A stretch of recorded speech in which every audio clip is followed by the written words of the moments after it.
You're wearing a sweater that was selected for you by the people in this room from a pile of stuff.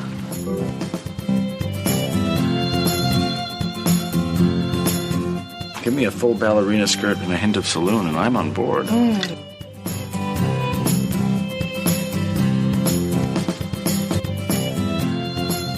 have a hole in my stomach!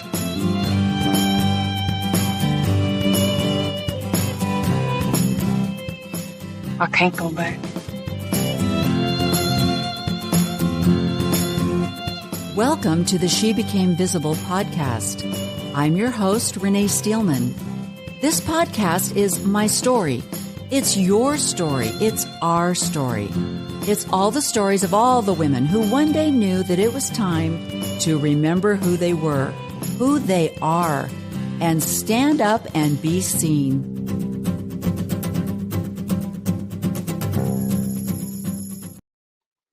Good evening. Hello. Welcome to She Became Visible. I am Renee Steelman, your host. And tonight we're going to have just a chat. We're just going to talk about some things that have been happening in the news. I'm going to give you a preview of coming attractions for my podcast next week. And we're just going to kind of talk about things that are going on in life. So I hope you'll join me. I would love it if you made, and let me see if I can find something. Yeah, I would love it if you wanted to make a comment or something like that. I would love that. I would love your participation. I wanted to start out tonight's broadcast by being a little bit vulnerable and telling you a little bit about where I'm at. And this coincides with our topic for tonight, I believe, because as a cisgendered woman, a former member of the Church of Jesus Christ of Latter-day Saints, and a baby boomer, I participated in the church at a time that there was a lot of doctrine and policy that came down, that there was not a progressive or nuanced theme behind. It was very black and white. It was very specific.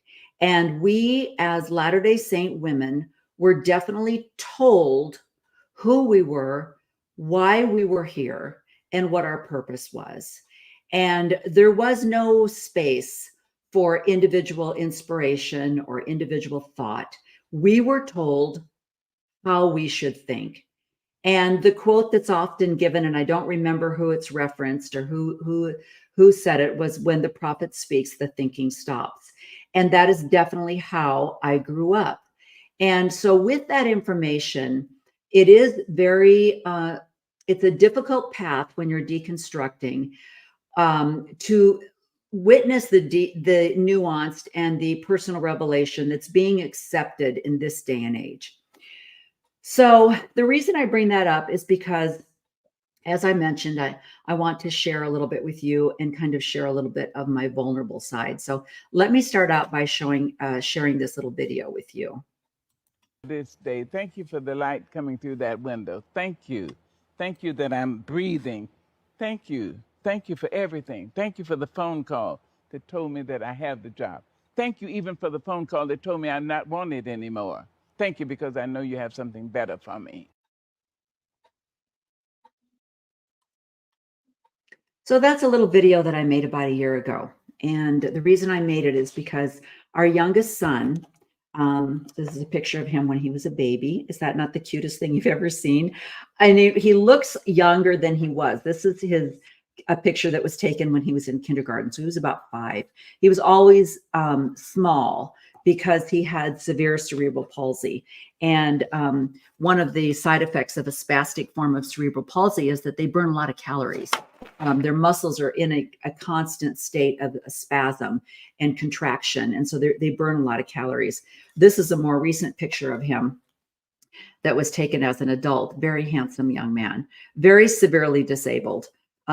He even, not only was he physically disabled, all of his limbs were, he had no use of his hands or his legs, but also he was what they called cortically blind, which meant that his eyes themselves were functioning, but the optic nerve that goes back to the I don't remember what part, but it didn't function. So we're really not sure where his vision was. We knew as he got older that he could see something, whether it was light, shadows, or whatnot, because as we would, go to feed him, or I would go to wash his face, he would kind of, blink like that. His hearing was very good. And he relied on his hearing, and he knew the tone of people's voices. He knew who was speaking, and he knew the tone of your voice. So he did not put up with anger or sadness or frustration. He could hear it in your voice, and he would react physically to it. So the reason I bring this up is because this, as I mentioned, this was our youngest son, and he actually died on Christmas morning last year. And so we just spent Thanksgiving with our children. And last year, one of the pictures that I have in that video is all 6 of our children together. Now, we knew he was sick and he was struggling with some things, but he was a fighter, and he always seemed to have complications after a surgery, even after something as simple as a dental procedure. He would have a complication, but he always won. He was a fighter. And so he, even though he was going through some sickness, we expected him to pull through. So the last picture that we have taken of him was on Christmas Eve. We took him to a evangelical Christmas Eve program where we knew that there would be lots of choir voices, which he loved. He loved music. And we went to that. We could tell he wasn't feeling well because he didn't react to the music. And the next morning, after struggling with some things, he passed away. The reason I bring that up is because we're going to talk today about a recent article in the Salt Lake Tribune. And this article hit me because it emphasizes so broadly the idea of what a woman's role is in the Church of Jesus Christ of Latter-day Saints. And I want to read you a little poem that I wrote. I had attended the Restore conference, and I put this in one of my videos a couple of weeks ago. And for some reason, I woke up about 3 o'clock in the morning after attending the Restore conference, and I had these words, and I just wanted to put them down on paper. And this is what I said. At 17, I opened the letter. You've been accepted, the university committee decided. I excitedly ran to share the news with my parents and rhetorically asked, you'll help me begin my path to further knowledge and adult dreams, right? They said, we've done enough. At 18, I sat in a chair, alone, frightened, in my uniformed young body that was bringing me pain. The man in a more official uniform sat behind his desk. He was verbally addressed as doctor. His rank in the U.S. Navy had not authorized him to be called commander, yet my dream of being a mother was under his authority. On that day, he instructed me that one ovary will be removed. At 32, another man with DR in front of his surname, not so impressively clad, young, barely through with residency, asked me, where is your husband? I indignantly replied, I'm enough. What are the results of the tests? He hesitantly explained that my new baby did not receive enough oxygen during his complicated birth. The result is severe brain damage. We don't know what this means for his quality of life, but we have done enough. Good luck. At 66, I pushed 0 to speak to a representative. The answering desk nurse told me that due to a worldwide viral pandemic, my son could not be seen in office for his post-surgical follow-up. But I don't think you heard me, I authoritatively replied. The wound isn't healing. The metal disc you placed in his abdomen is emerging along with fluid, soaking gauze pads by the hour. We've done enough, she said with her semi-God blasé tone. Call us back in a week. At 67, I had filled my hope chest with all the enoughs it could hold. I sat on the lid to pressure the locks to close. I brushed off my dreams from the past 5 decades like residue with my witch-like hands, swollen joints, and bulging veins. I asked my children, do you need anything? No, Mom, you've done enough. I asked my partner, did we do enough? He replied, I was told to give my time and talents to others more than my family. My family would be blessed with enough because I was absent. We gave enough. Then I asked the corporation, did I do enough? They said, give us thrice more. Leave your grandchildren and golden years. Give us your third act too. A man with the title prophet had assigned my woman duty and journey. He declared, you haven't given enough. At 68, I picked up my 37-year-old son and screamed, no, you can't die. I haven't had enough kisses that you blow every night. I haven't bathed you and cared for you enough. He took one last breath in my arms. His nonverbal, lifeless body telepathically told me, I have had enough of this life. He had suffered in a bent, spastic body, blind and dumb. Men with authority said his perfection was earned in a pre-existence. That wasn't enough, however. He needed one more check mark to earn his place in heaven. He was so perfect, they said, that God gave him a deformed, useless shell he could call his body. He lived in pain, but that body was enough. As the paramedics wheeled his palsy shell away, his beautiful face shrouded with a white sheet, I knew he had given more than enough. I mailed a notarized letter to the corporation stating I no longer wished to be told by them when I had been enough. A deity in heaven, I call her Divine Mother, had been whispering for decades to stop. Shh, she whispered in my ears. It's enough. But I swatted her sound away like a buzzing fly. I was told not to listen to a female comforting voice. She wasn't enough. Now I'm almost 70. I can't get enough of the joy and anticipation I feel each day. I ask my divine feminine, what shall we do today with my soul set free from chattel like indoctrination? May I explore and learn? May I run or sit still? May I spend the day in service to others, or is today a self-care day? Whatever I decide, when Venus appears in the night sky, my divine feminine, whom I call Heavenly Mother now, shouts, well, that was a fine day. It was enough. The reason I share this with you is because the article in the Salt Lake Tribune was so demeaning. And it meant more to me at this time of year when we're talking about Thanksgiving and we're talking about the role of women in the Church of Jesus Christ of Latter-day Saints, which I find hilarious that they even have the gall to call themselves a Church of Jesus Christ, that they would do what they did. So let me bring this to your attention. So the Salt Lake Tribune, and I have it here on a slide if I can find it. Let me find it here. Doop, doop, doop, doop, doop. All right. A slap in the face. LDS Relief Society leaders ordered off the stand. So what they're basically saying here. Oh, I didn't make a copy of that one. Okay, so basically what happened was in Area 70 had, and it was very interesting because I was listening to RFM last night, and he was so wise to have Carolyn Pearson on, who actually lives in the area. And then he had a couple of other my friends on, and they asked him, they said, was he there? I mean, what was he in town for? Was he attending the stake for some reason, this area president? I think RFM said it was, his name was Bragg. And they said, no, I don't think he was there. So somehow word had gotten back to him that women in this particular stake in the San Francisco area were sitting on the stand as people of authority, women with power. They had been doing this for like 9 or 10 years.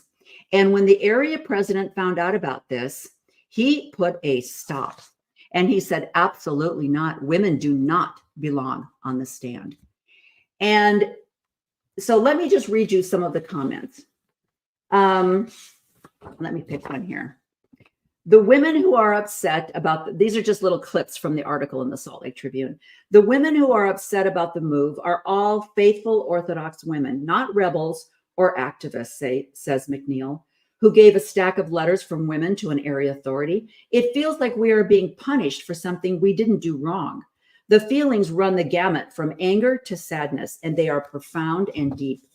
Not only was the Relief Society representation on the stand impactful for women, but there was also a very practical benefit of seeing the congregation from a bird's eye view, writes Melanie Williams of the Los Altos stake.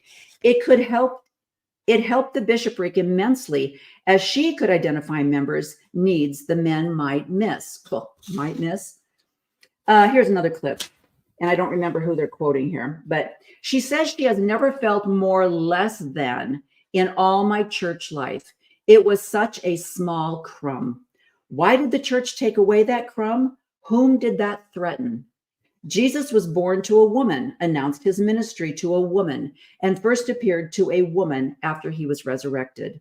Williams says he would not have objected to their presence on the stand. Another clip. Apparently, though, even that small symbol was too much for some of the faith's male leaders. Last month, the practice was abruptly discontinued at the order of the North American West Area President, whose jurisdiction includes California, according to church spokesperson Doug Anderson. It seems like such a simple act of inclusion, having female Relief Society leaders sitting on the stand facing the pews during Latter-day Saint Sunday services has been a non-controversial tradition among some congregations in the San Francisco Bay Area for a decade or more.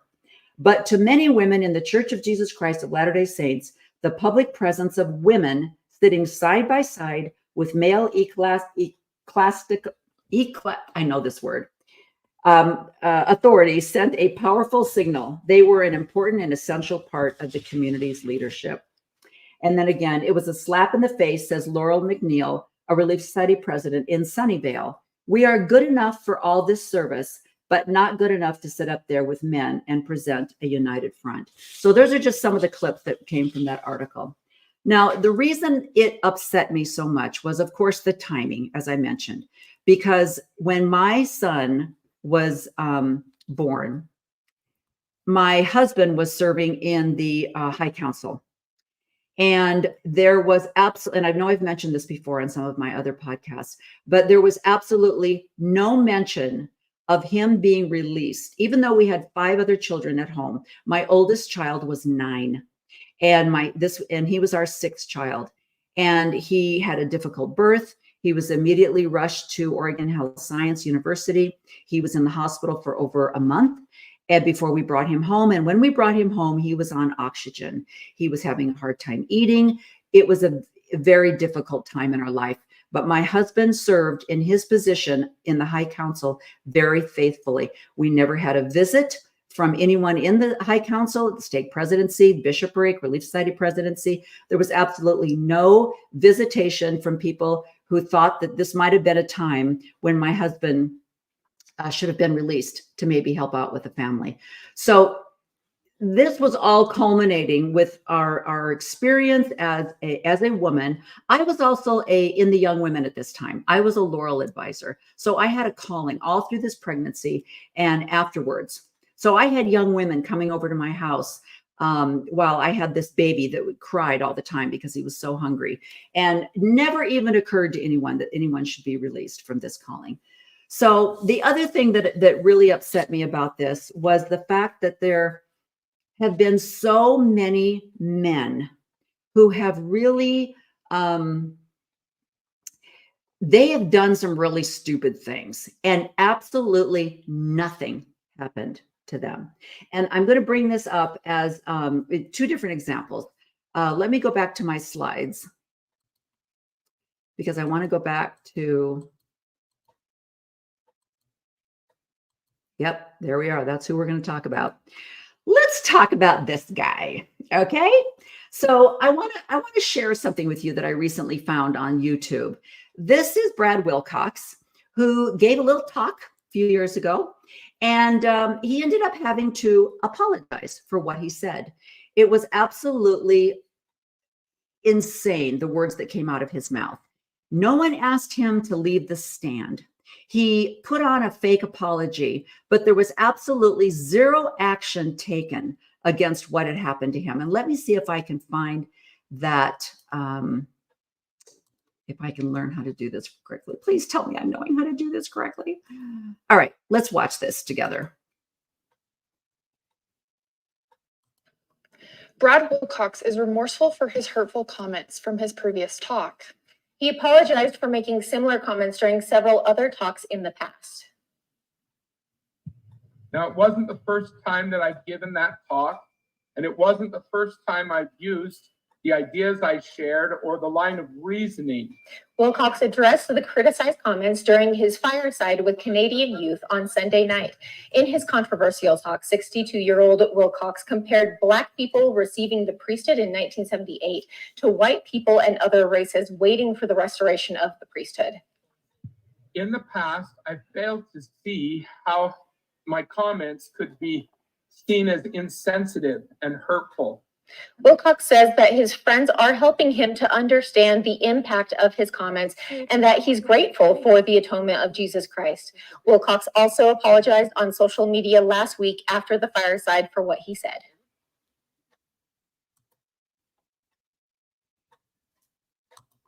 Okay, so he apologized. He didn't have any idea that the things that he said could have been offensive. So let me tell you. Hello, everyone, and welcome to another edition of Mormon Stories Podcast. I'm your host, wait. Dr. John DeLynn. It is February 7th. Oh, we don't need that on there. What? Go away. Okay, that was funny. So I came upon this little ditty on YouTube. Let me share this with you.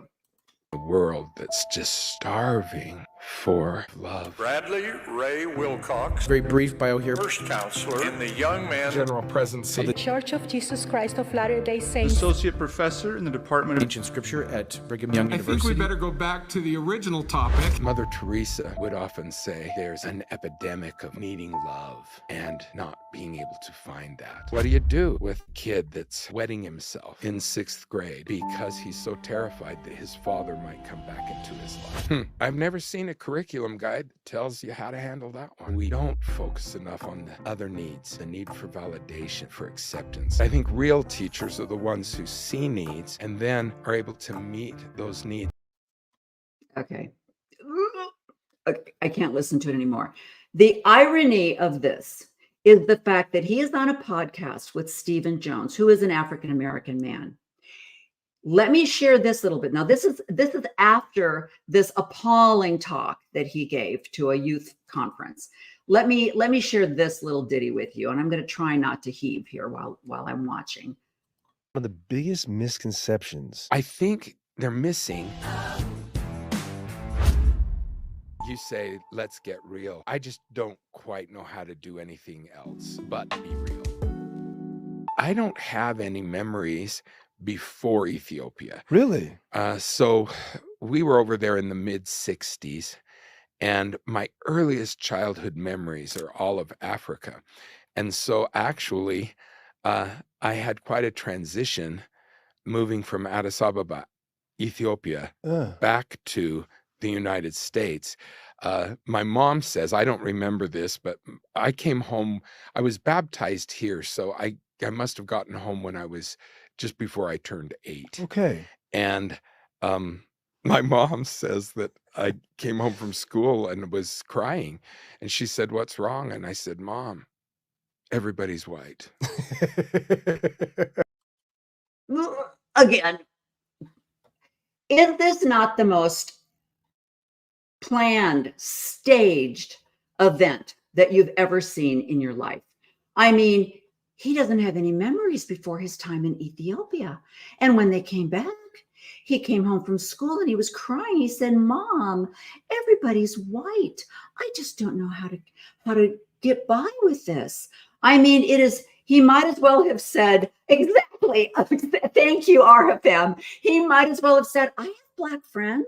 I'm not a racist. What are you talking about? Some of my best friends are Black. Some of my best friends are gay. I mean, this is the stereotypical stupid white male comment, right?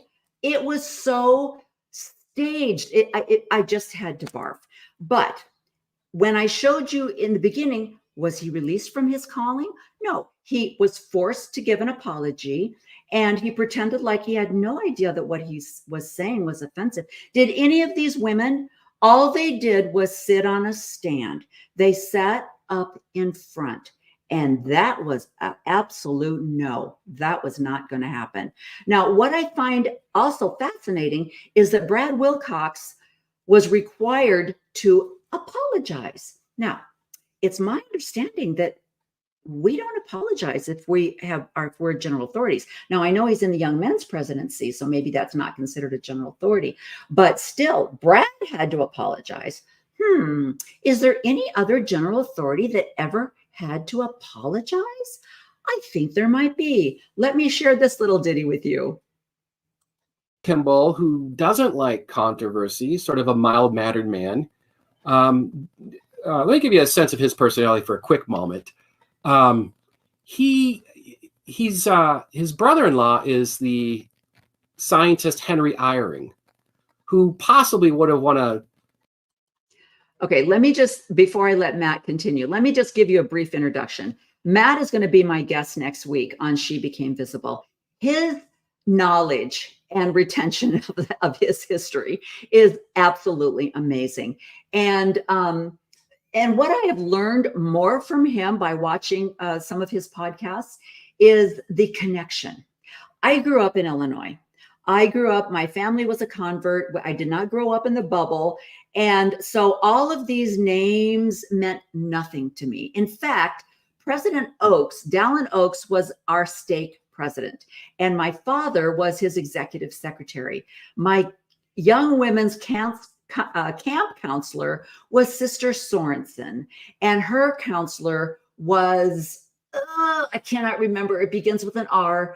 Okay, RFM, you're going to know it. Anyway, it's another one of those names, right? But I didn't know that. I didn't know that Sorensen and all of these other names that they meant anything, right? And okay, here's another connection the missionaries that converted my family, they were sister missionaries. And one of the sister missionaries, her middle name was Fielding. Her last name was Smith.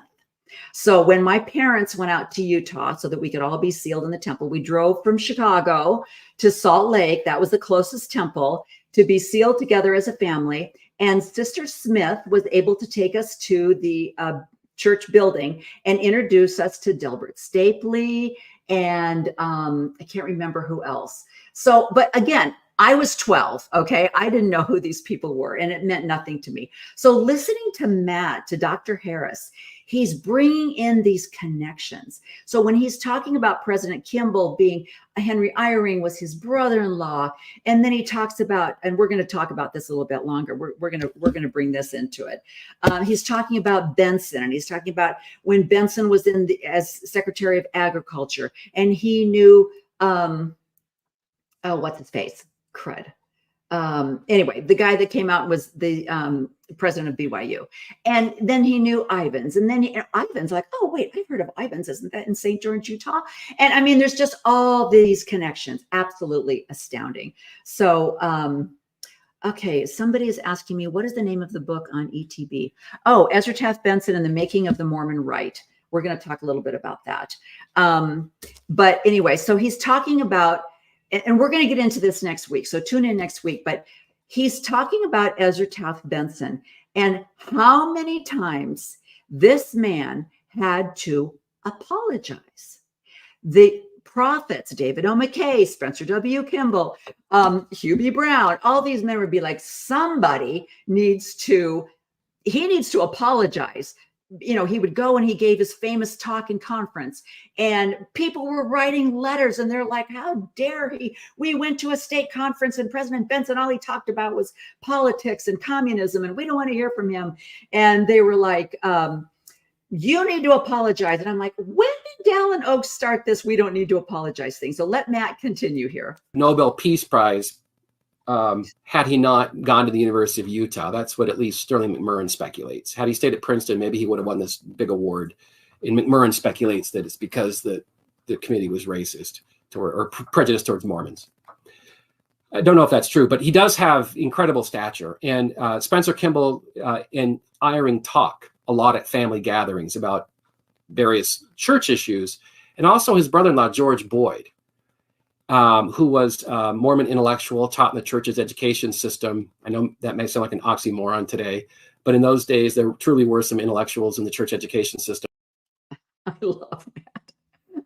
That might seem like an oxymoron, but there actually were intellectuals at one time. Not maybe Brad Wilcox, not maybe somebody who is supposed to be teaching ancient scripture and is like, that wasn't even his qualification, but maybe in the past they actually had intellectuals there. Boyd, who had a doctorate degree in religious philosophy, and then so he's the brother-in-law to Spencer Kimball, and then he would talk to Henry Eyring, I guess his cousin. To think about this, someone's going to correct me, I'm sure, the genealogy here. I think it's Eyring's Kimball's cousin. But anyway, at family gatherings, the three men would be together talking, Eyring, Boyd, and Kimball. And they would talk about spiritual things just fine, no problem. But when it turned to evolution or any kind of secular matter, and Boyd and Eyring would get into these vigorous debates and arguments, Kimball would just leave. He just couldn't handle, didn't want to engage, just didn't like the conflict. Not that, a debate is conflict, but that's how he perceived it. And that's what Boyd said. Boyd writes about this. He just didn't want to be around our debates, didn't want to be around it. So he would walk away at these family gatherings.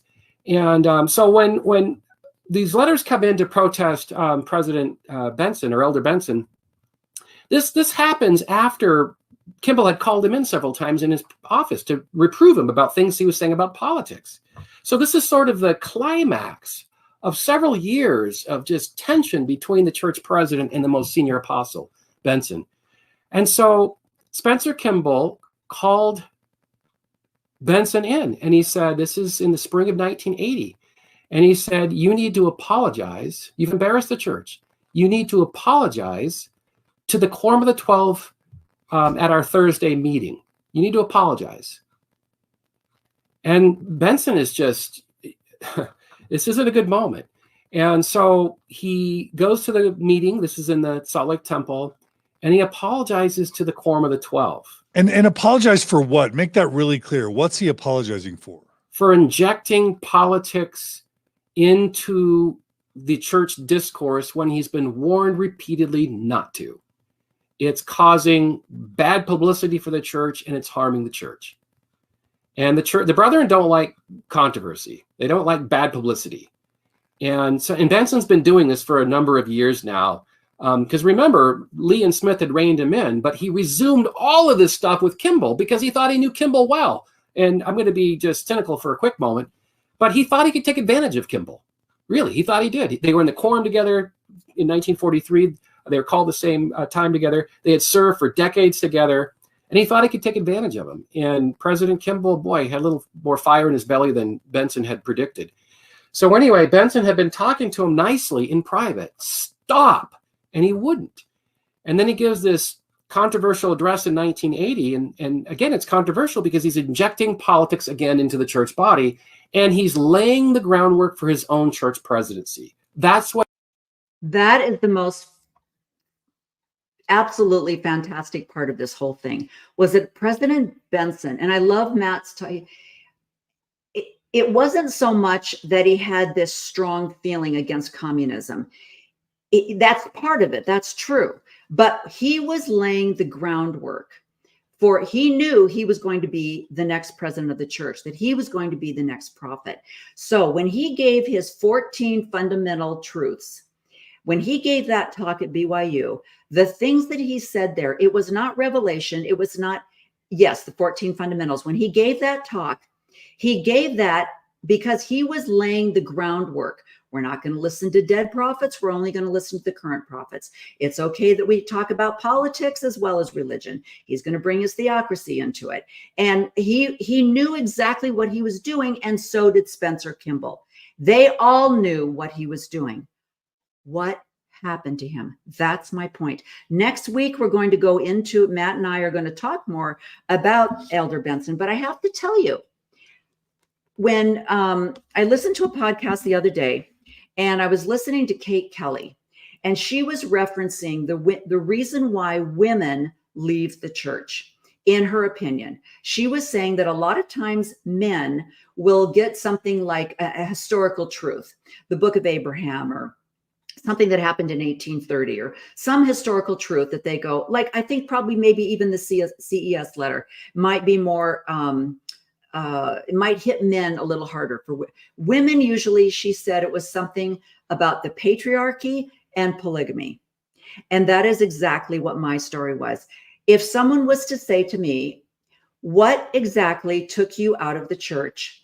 It was the David O. McKay biography written by Greg Prince. And when he got to the relationship with David O. McKay and Ezra Taft Benson, and I read what so many people tried to do to get him to shut up, change his rhetoric, and stop talking about communism and the Birch Society, and he refused to do it. But he stayed in his position. He became a prophet, seer, and revelator, a president of the church. And the fact that he was allowed to do that is what took me out, because I then realized, oh, these are not men called of God. This is a corporation of fraternity, of I know this guy and I know this guy and I worked with this guy and let's bring this guy in.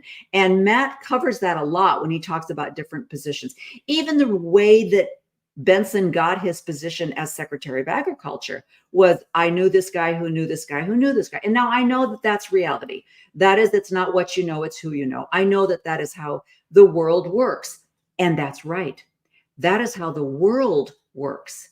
And when I saw that, I thought, oh, this isn't a church. This is a corporation, and it's run by men. Now, the other thing was, and it's not unique nowadays. I want to share this other clip with you because it's not necessarily unique to the Church of Jesus Christ of Latter-day Saints. I think, especially at this time, it's what's happening in the world. Let me share this clip with you.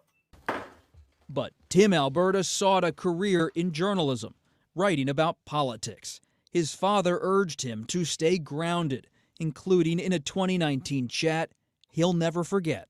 He keeps saying to me, don't spend your whole career around these people. There are so many other stories. And that was one of the last conversations we had.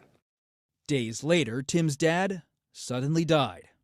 When I come home to my church, I'm expecting, I guess, something different from what I got. While some offered consolation, Alberta also got confrontation from some conservative church members, objecting to his reporting on then-President Donald Trump. A lot of folks right there at the viewing, they wanted to argue about politics. They wanted to know if I was still a Christian. And my dad's in a box, like 100 feet away. The church wasn't a sanctuary from politics. Politics was now part of the church. That's right. I knew that to some degree. And in fact, I willfully ignored it. Alberta's reckoning with faith and politics is the basis for his new book, The Kingdom, the Power, and the Glory, which documents what he calls an age of extremism. And it's ironic because that's exactly what was happening with President Benson. Now, I also have to give you a little bit of back knowledge as well. I grew up, like I said, just south of Chicago in the Midwest. And I'm a baby boomer. So my parents were World War II Depression people. And communism was a huge thing after the war, after World War II. Both of my aunts, my mom had, there were 5 girls in her family and 3 boys. So there were 8 children in her family. And they all served in the military. And one of them, there was one that passed away. He didn't actually, he served in Japan. He was a pilot and he served in Japan, but he actually died in Florida doing some training, some pilot training. But both of my aunts served in the U.S. Navy, and my uncle served in the Army. And so they were very, very patriotic. And my grandmother became the civil defense director for Grundy County, where she lived. So this whole idea of communism was very much a part of my life. So I understand where Ezra Taft Benson was coming from. Also, being raised as a baby boomer, we lived with the air raids and going underneath your desk. You know, these kids nowadays are doing school shootings. We were doing, communists bombing us, taking over the country. So, I mean, that's what we grew up with. So I have empathy and sympathy for where Ezra Taft Benson was coming from, because I lived with that. My grandmother had a picture of Dwight Eisenhower on her wall. I have to tell you a funny story. As a youth, I stayed overnight with my bit. And I remember she had a pull-out bed, and I was laying in this little corner room that had a pull-out bed, and right behind me was the window, and I loved it because you could see the street lights. She lived right on Main Street in a little small town called Morris, Illinois, and I could hear the traffic. And right in front of me was the opening that from this little room into their they just had a little 2-bedroom apartment. That's what my grandparents lived in. But right on the wall, on the right side of the opening, was a picture of Dwight Eisenhower. Well, somehow in my little brain, I thought it was a picture of Khrushchev. And I was so scared. I thought, what has happened? What has my grandmother done? Well, they were bald. That's all as far as I got. But regardless, what I'm saying is that this idea of communism, I understand it. Now, also, my parents were converts of the church. They joined the church in 1962. And I remember my mother also getting involved in the Birch Society. And she's been a right-wing crazy from that point on. So she's right there with, and I'm going to share my political feeling here. She's a Trumper, and she didn't believe that Obama had a birth certificate and the whole bit. So she's been on the Birch train from the very beginning. And it was just part of where she came from, and a lot of part of her culture. But anyway, so this is how I grew up. Now, the point is, Ezra Taft Benson, he was kept in his position. He was still given authority.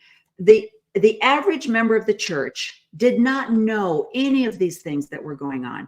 We did not know that he was being called in by the prophets. Joseph Fielding Smith, Spencer Kimball, Hugh B. Brown was complaining. We didn't know any of that. All we saw was a man that we were told had authority from God, and that we believed that the words that were coming out of his mouth at General Conference were words inspired by Jesus. And so the members, now not all members, because there were plenty of letters that were being written, but members that went in that direction, like my mother, they thought these were words from God. And so now I'm going to talk. So this was all going on in the 60s and 70s. They sent him to Germany, tried to get rid of him. It still didn't shut him up. In fact, according to Dr. Harris, he actually got more radical while he was serving in Germany. But this is where it affected me. And this is going to completely do the circle back to where I started out. In 1987, Ezra Taft Benson gave a talk called To the Mothers in Zion. And in this talk, one of the things that he said was, a mother's role is God ordained. In the eternal family, God established that fathers are to preside in the home. Fathers are to provide, to love, to teach, and to direct. But a mother's role is also God ordained. Mothers are to conceive, to bear, to nourish, to love, and to train. So declare the revelations. Okay, RFM, find me those revelations. Show me the revelations that say my entire existence is to conceive, to bear, and to nurture. But these are the words that came across. Now, the next paragraph says, husband and wives are co-creators. With this divine injunction, husbands and wives as co-creators should eagerly and prayerfully invite children into their homes. Then, as each child joins their family circle, they can gratefully exclaim, as did Hannah, for this child I prayed, and the Lord hath given me my petition, which I asked of him. Therefore also I have lent him to the Lord. As long as he liveth, he shall be lent to the Lord. Isn't that beautiful, he says? A mother praying to bear a child and then giving him to the Lord. Now, I have two stories to tell about that. That is what I was taught. My son was born in 1985. Even though he was our sixth child, was born with severe physical disabilities, I still thought that I should be procreating. Now, I was inspired, and I truly use that word. I really do believe that I was inspired as I was pregnant with him before I even knew, because I had to lose her for a doctor. I did not know that this child forming in my womb had a diaphragmatic hernia. He only had a 20% chance of survival when he was born. If my doctor would have been an OBGYN instead of a family practitioner, he might have done an ultrasound, which would have shown him that my son had a diaphragmatic hernia and that his lungs weren't developing and that he was going to have a very slim chance of survival. But we did not know that until after he was born. But something in my gut told me that this would be our last child. My oldest child was 9. This was my 6th child. And I knew I could not do any more. And I love children. My plans were to have 8, maybe even 12 children, because I'm one of those people that when you tell me to do something, I'm going to do it even more. I have vitamins sitting on my bedside table. They said take 4 a day. I take 4 in the morning and 4 at night. Okay. Typical American, right? We always have to overdo it, right? Walk 10,000 steps, maybe 11. Maybe we should do 11. Okay. So when I knelt at the altar and I was told to procreate, to replenish the earth, I took that as a calling. And that is what my plans were. But somehow innately, I knew that this would be my last child. So I chose to make it a permanent. And because my son was born emergency cesarean, they were able to do the sterilization without having to have another surgery scheduled. So this was my last child. But in 1985, and RFM will probably remember, any of you people that are my age,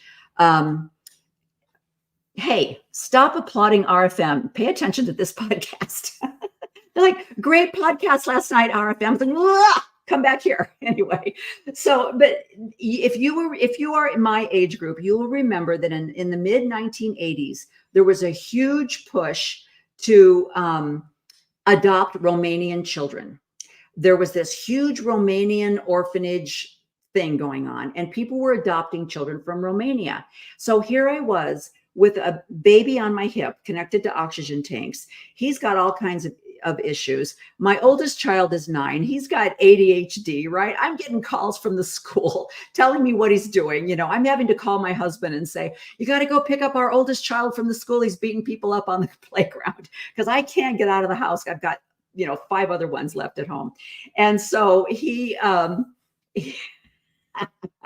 there you go, RFM. Thanks. He's on my side now. So anyway, so this is where I'm at, right? And I'm listening to all this adopt kids and I'm thinking, we should adopt a child from Romania. I mean, I can't bear any more children, but we should be bringing more children into our home because that's my job, right? So maybe we should be adopting children from Romania. I mean, oh my gosh, thank heavens there was somebody, that my husband is like, yeah, we're not adopting children from Romania. Okay, that's not happening. And then when I had grandchildren and I would bring the grandchildren into the home and they would start crying, and that would make my youngest son cry because he did not like crying. And then I would have 2 babies crying and I'm like, who do I take care of? I was going crazy. All right. But I took the words from a prophet. I took it to heart. And there are so many other women that did the same. It did not matter if you had an inkling that you wanted to be a professional in some area. That was not your job. You were told no. Ezra Taft Benson is the one, I think, correct me if I'm wrong, but I think he's the one that told everyone to come home from their typewriters, come home from the offices. You need to come home.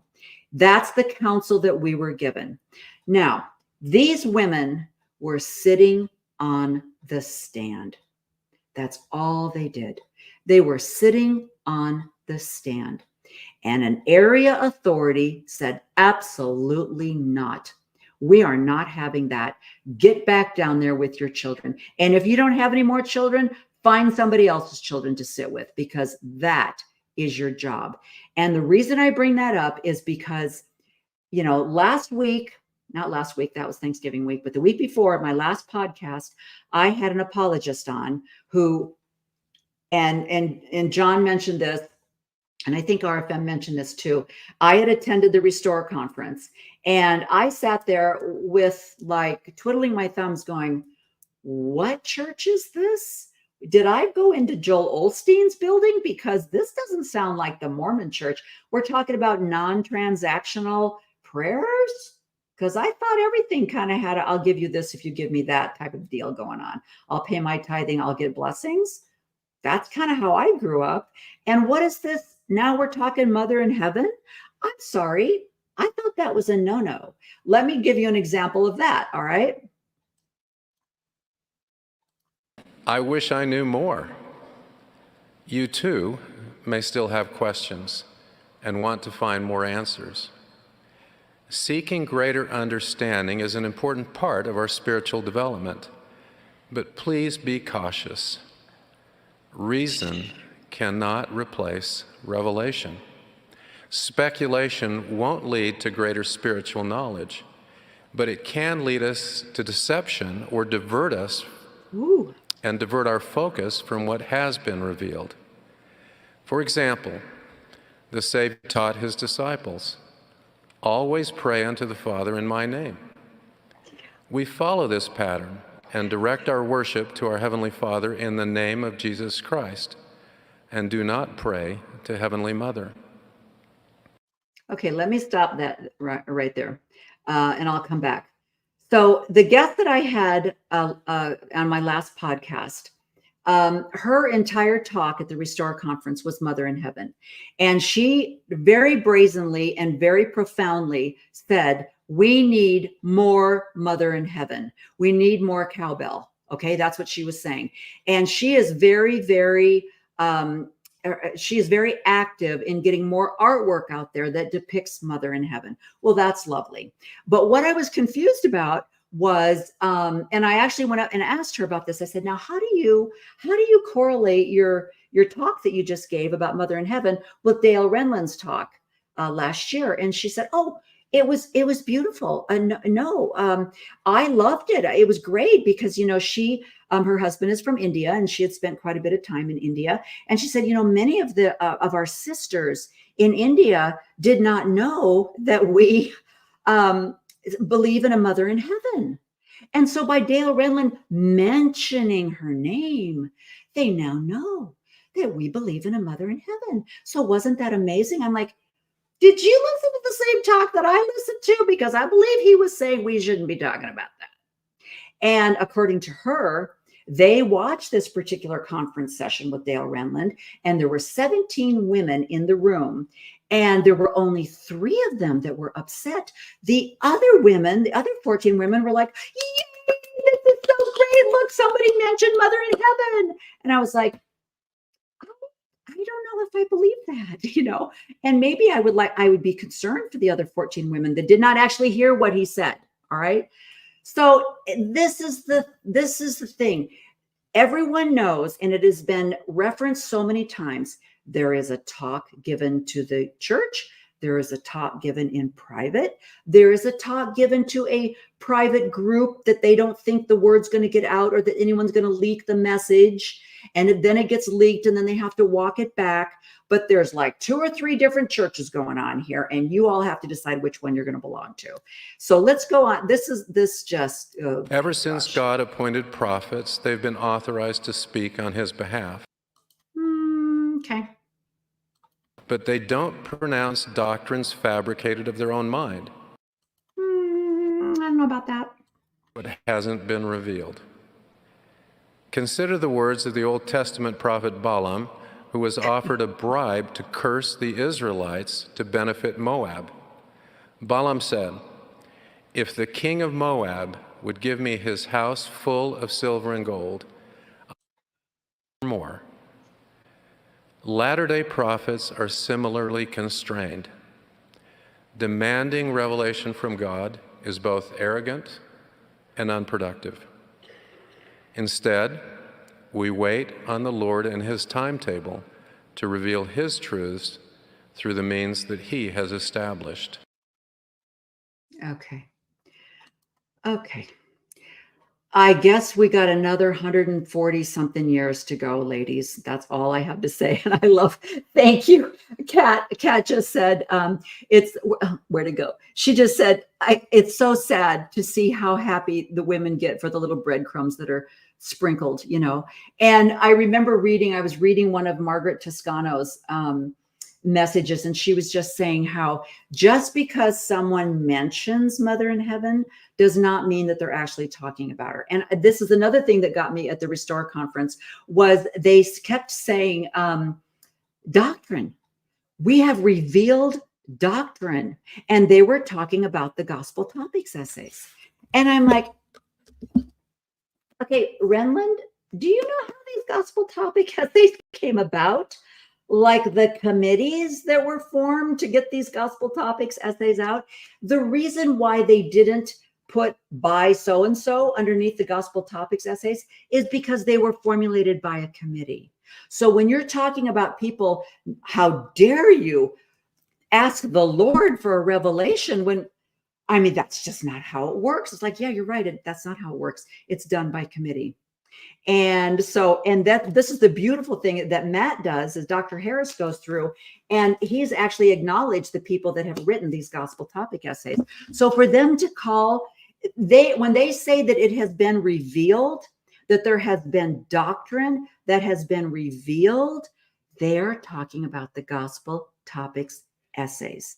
Now, somebody tell me if there is a Doctrine and Covenants out there, section whatever, that talks about a mother in heaven. I know we have a song. Everybody talks about the song. We all know about the song. Is there an actual Doctrine and Covenants section that talks about a mother in heaven? I don't know. Was too lazy to actually look at it. Somebody out there that has this stuff in their brain, tell me if it's out there somewhere. But where is this revealed? That how dare we ask the Lord whether we should be talking about a mother in heaven? And here's another thing that I have a hard time with apologists. In secret, you will pray to mother in heaven, but you know very well that you will not pray in a sacrament meeting or in a conference. And if you're not doing it in public, then it's not authorized. So that is an apology that I will not accept. So anyway, Kat, I'm loving your comments. She says, it's very interesting that just about every doctrine has changed or been updated, except men are in charge and can have a harem for eternity. Isn't that amazing? Yes. And we're going to talk about, Dr. Harris and I are going to talk about that next. And actually, Dives and I have a podcast planned, and we are going to be talking about the doctrine that has been changed. And according to Greg Prince, every single doctrine has been changed. So anyway, that's my rant for the evening. I just wanted to share with you how these things that are happening, they affect people differently depending on the context of their life, depending on their life experiences. And I listened to a very obnoxious podcast the other day. I will not even give you the name because I wouldn't want you to go to it. But this particular podcast host was interviewing Kate Kelly, who is a strong, intelligent feminist woman. And he actually had enough guts to say, don't you think that like the feminism is like done? Like we've already reached where we need to go, that we don't need to talk about it anymore? And I was like, oh my gosh, you did not just say that. But that's exactly what we're talking about here, that we can have men that are supposed to be prophets, seers, and revelators, that we can have these men say things over the pulpit. Absolutely nothing is done. The apostles do not apologize. Maybe the underlings apologize, but the apostles, according to Oakes, they do not apologize. But the women are shutted up, quieted, and kicked off the stand. Go home and conceive. And let me see if I can, as I'm ending my rant here, let me show you one of my favorite. Okay, this is one of my favorites. Currently speaking as a man, click. No, a prophet. I don't know which one it is. Okay. And then of course we have the reference to Jesus. Jesus had women. Read Luke 8, talks all about the women that Jesus had, and how he, and this is one of the things that was mentioned in the Salt Lake article, was Jesus would welcome women. He had women disciples that followed him. He had women that were supporting him, just like financially and in all areas. For him to be able to do his ministry, if it wasn't for the women, he would not have been able to do what he did, which is true in today's church as well. And let me just make sure I've covered all my slides. Bart Ehrman, got to talk to him. It's a fabulous article about, we're not going to get into that. We already touched it a little bit. What is an apostle? Jesus never organized a church. Who did Jesus choose as followers? The inclusion of women. Jesus was Jewish. He celebrated the Jewish rituals, and it takes a lot of truth to gain trust, but just one lie to lose it all. And that's where I'm at. When I found the dishonesty, the deceitful, and this whole idea of secrets, no, I was out. I was gone. So thank you for joining me tonight. Thank you so much. Oh, I loved reading all of your comments. What does Kat say? Mormon News Roundup. I literally laughed out loud in a room full of TBMs when Nelson said his wife was homemaking. Oh, the donuts. That was bad. That was bad, you guys. Who would Jesus kick off the stand? Seriously, D-Vase, who would Jesus kick off the stand? Don't let Steve drive. You guys are hilarious. This is so funny. Anyway, thank you so much for listening and for commenting. It was so great. So join me next Sunday when I will have Dr. Matt Harris on my podcast. We're going to be broadcasting at 4 p.m. next Sunday. Hey, Rebecca, how are you doing? I have decided that in order for me to have a successful guest appear on my podcast, I have to follow their timeline because it's been really difficult getting people to coordinate with my timeline. So I ask my guests, when would a good time for you? And they tell me. So Matt said 4 p.m. on Sunday. So that's what we're going to do. So join me next week as we talk about his fabulous book, on President Benson. And I have to tell you another little thing before we go here real quick. I've already done an hour, but let me just tell you a funny story. My husband's mission president was Mark Benson, which is one of Ezra Taft Benson's sons, not the Bircher one. It was the other one. He loved Mark Benson. He was a great mission president. He was a very kind and wonderful man. And when we got married in the Salt Lake Temple, my husband invited Mark and his wife, Lila, to be with us. And they were with us in the temple when we got married. And because when I was serving in the military in Japan, President Hinckley was very instrumental in announcing the Tokyo Temple. And RFM, I know you talked a lot about where you were at with the when you were on your mission in Japan and when the temple was built. We were there in 1973 when the Tokyo Temple was announced. And anyway, there were quite a few times when Hinckley came over and he talked to us as military people. And so I really had a love in my heart for President Hinckley. And he was also a prophet in my, when I was raising my children. And yes, there you go. So it was in 73 when they announced it. And and my husband had also had a lot of opportunities to hear President Hinckley. So back in 1974, you could still write these guys letters. And I wrote President Hinckley and I said, would you marry us in the temple? And I think because of the Benson connection, which I found out from Matt, actually, Hinckley and Benson did not get along. But because of the connection, Hinckley said, sure, if I'm in town, I'll do it. So Hinckley married us and President Benson was there.